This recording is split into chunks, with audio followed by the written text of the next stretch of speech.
So in the previous video, I told you guys that it took us 18 days to get from Fortaleza to Tobago.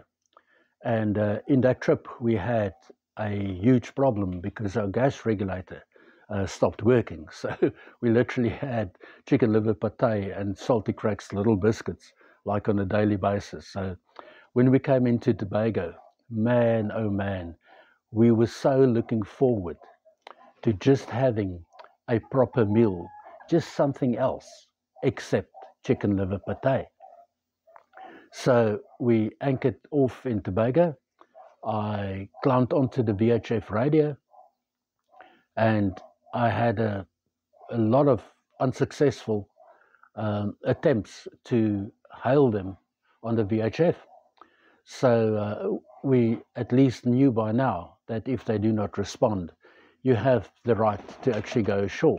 So when we got ashore, man, we saw this KFC, and I told my wife, I said, should we chance this? Just quickly have a nice KFC meal, just sit there inside and just eat something decent. Man, we were so hungry. And we said, yeah, let's just quickly do that. What's the harm? So we went in, we had this wonderful meal, and then I looked across the street and I saw, okay, there's the immigration office. So we strolled along, and when we came in,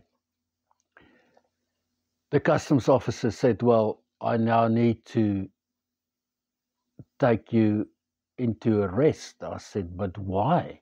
What did we do? We just arrived. We're here just to book in. He said, no, I saw what you did. You were spending money, which is illegal, before being booked in. You were over there having a meal. And then I saw that he was serious. I thought that he was joking, but he wasn't. I said, man, I'm really sorry. He said, yeah, man, but it's going to be a problem, man, because you cannot do that, man, not here. And then I profusely started apologizing. That's the thing, if you're wrong, man, just say so.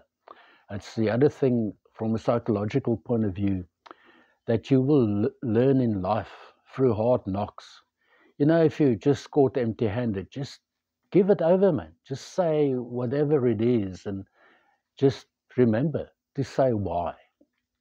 Because very often, if people hear the why, then they are more prone to forgive. And I told him about our trip and the 18 days and the little bit that we had to eat and all of that. And I saw him, softening up. And he said, whoa, man, like 18 days at sea, man, that's a long time. I said, yeah, well, that's not the longest from South Africa. He said, whoa, man, you sailed all the way from South Africa. I said, yeah, to especially come and visit you guys in Tobago, because this has been our dream island. We are here now. We have now accomplished our dream. In South Africa, we longed so much to see the Caribbean, and specifically Tobago.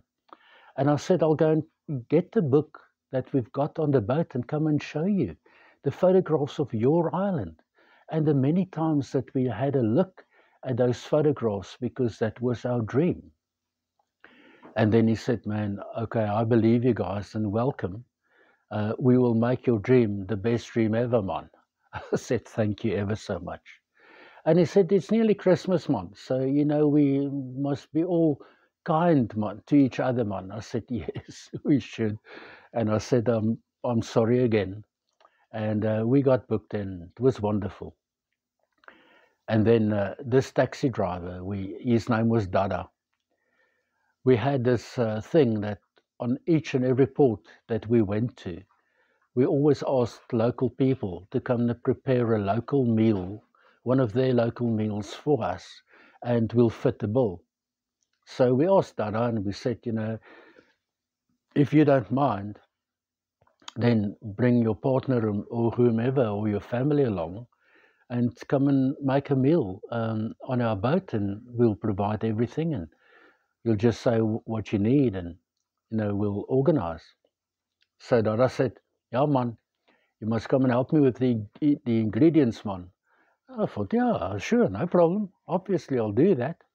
So, that Sunday morning, Dada came to pick me up, and we started driving, and he stopped next to this river. And I thought to myself, but, where's the shop? Where's the ingredients and stuff? And he said, come on, man, we're going to catch some crab, man. I thought, what on earth is going on? So there we were. I was in Tobago catching freshwater crabs. And we ran after these little guys and we caught them. And he had his knapsack and we put some in there. And he probably had 8 or so. And he said, it's enough, man. And then we went to his sister's place. And, in Tobago, they do speak English, but I can tell you, you won't understand a word. You just won't, because it's their own kind of English. I call it Caribbean English. Now, I couldn't understand the conversation at all. And he said, you just dig there, man. You dig deep and you get the root, man. And that was Maniok, and we dug up some other roots, which is of unknown origin to me. And that was it. So we had root and crab, and, we went through, and he took some curry and some coconut pears, the sweet coconut. And man, he came through. And I still had a whole bottle of whiskey because our trip across was pretty dry, no alcohol. Because if you're there out at sea, there's no time for alcohol. There's too many things that can go wrong. So it was pretty much a dry boat. Although I quickly realized that Dada likes to take a couple. So he was there, and a friend of mine, before we left South Africa, a friend of mine said, please don't go, you guys are going to drown, you're not going to make it. And I told him, I said, man, I'm going to send you a photograph of a Caribbean guy on our boat. And then you will know that the dream is so. We have realized our dream. So Dada was sitting there with this bottle of whiskey, and he had half of it, and he was in a very happy mood, and we had this wonderful meal. Man, that crab was sweet and lovely and coconutish, and the curry, it was just amazing. And with the Maniok, it was just you get the sweet sour of the crab with the very dry kind of potato-ish stuff. And that was to die for. So Dada was there in high spirits, really high spirits. So I just took a lot of photographs and I sent it through to my friend. And, he came back, I phoned him out of Tobago, and he said, I told him, I said that you received that. He said, yeah, man, that's amazing. You guys made it. Sailor, you made it, he said. I said, yes, we did. We are here, man. This is amazing. So with Dada, we went to what they call Sunday school. Now, on a Sunday night, they have a disco, which is a bit odd to us, but, we're in Rome, do as the Romans do. So we went through, and I quickly realized that probably half the population of Tobago is on ganja.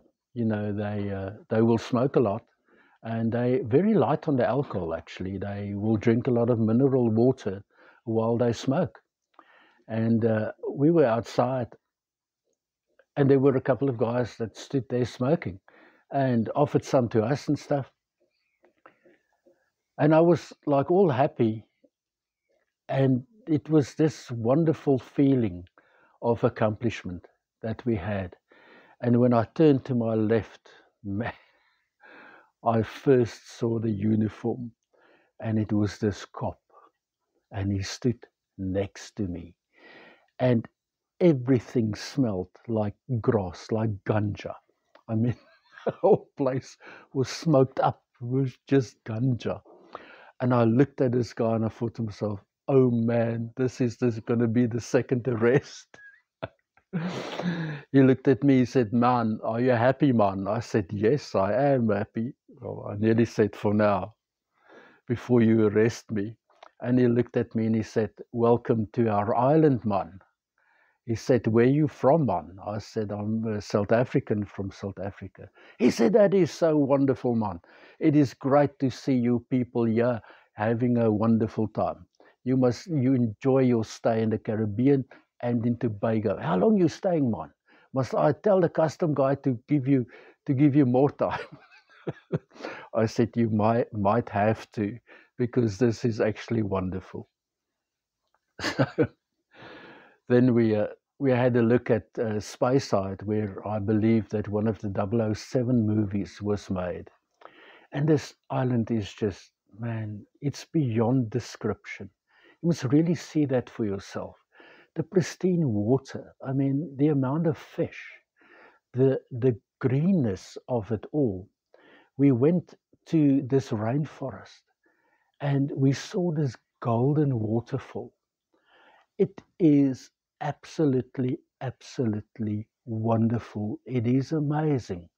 And it is still, up to this day, one of my favorite places that I've seen on earth.